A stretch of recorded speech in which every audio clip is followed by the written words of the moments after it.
Assalamualaikum warahmatullahi wabarakatuh. Mitigasi bencana banjir.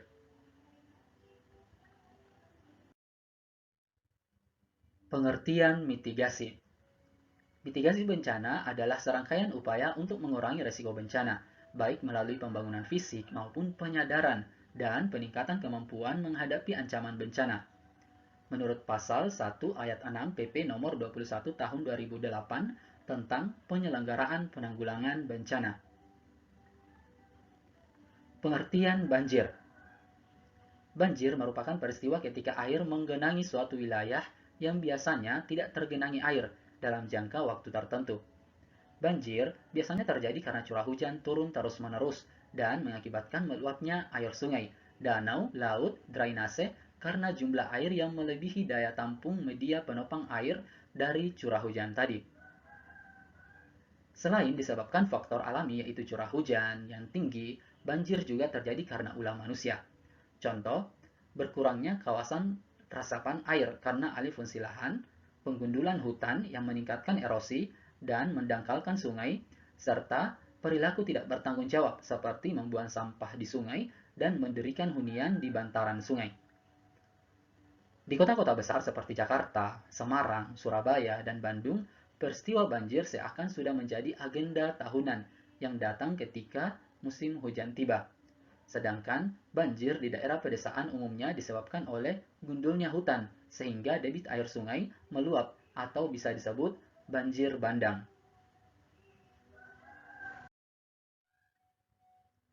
Penyebab terjadinya banjir.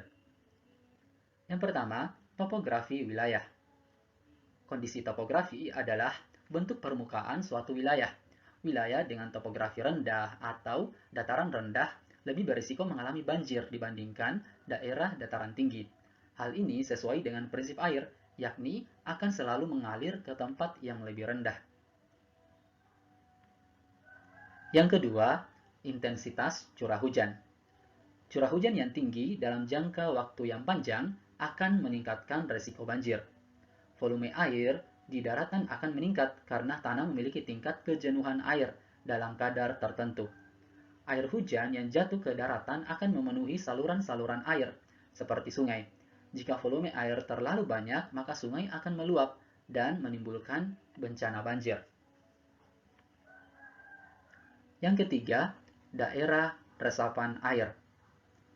Area resapan air seperti hutan kota dan ruang terbuka hijau sangatlah diperlukan khususnya di perkotaan. Area-area tersebut dapat menjadi daerah resapan air dan mencegah terjadinya banjir. Namun, sayangnya, pembangunan besar-besaran dilakukan tanpa mempertimbangkan area resapan air. Apabila permukaan tanah tertutupi oleh beton atau aspal, maka air tidak dapat meresap dan akan menggenang. Yang keempat, aliran sungai. Kelancaran aliran air pada selokan dan sungai juga menjadi faktor terjadinya banjir atau tidak. Sungai serta parit yang dipenuhi oleh sampah yang menumpuk akan menghambat aliran air sehingga air akan meluap ke daratan dan terjadi banjir. Yang kelima, kondisi hutan. Hutan memberikan banyak manfaat bagi manusia dan lingkungan, termasuk dalam mengendalikan banjir.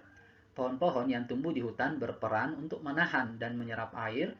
Jika kondisi hutan rusak dan gundul, baik karena alih fungsi lahan dan penebangan liar, maka akan berakibat kepada volume air pada aliran sungai bagian hilir dan akhirnya akan menyebabkan terjadinya banjir.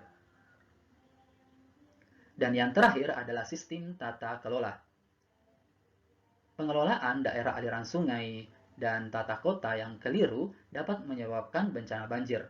Pemerintah harus mengatur dan menindak tegas segala sesuatu yang memberikan efek negatif bagi lingkungan dan meningkatkan risiko banjir. Misalnya, pembangunan pemukiman dan bantaran sungai yang dibangun pemukiman.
الله أكبر الله أكبر.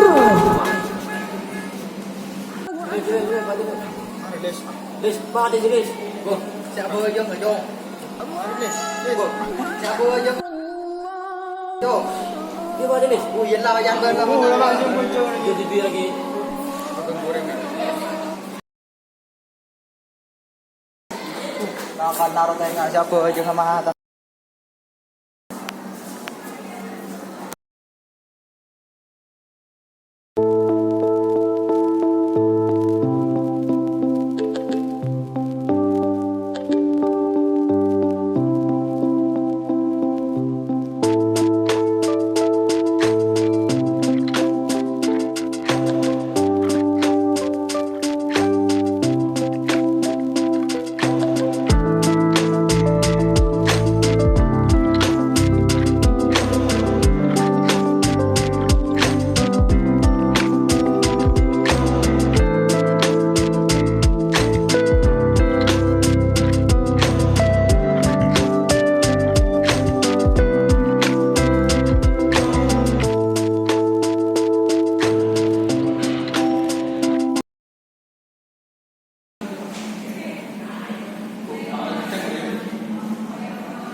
Mari.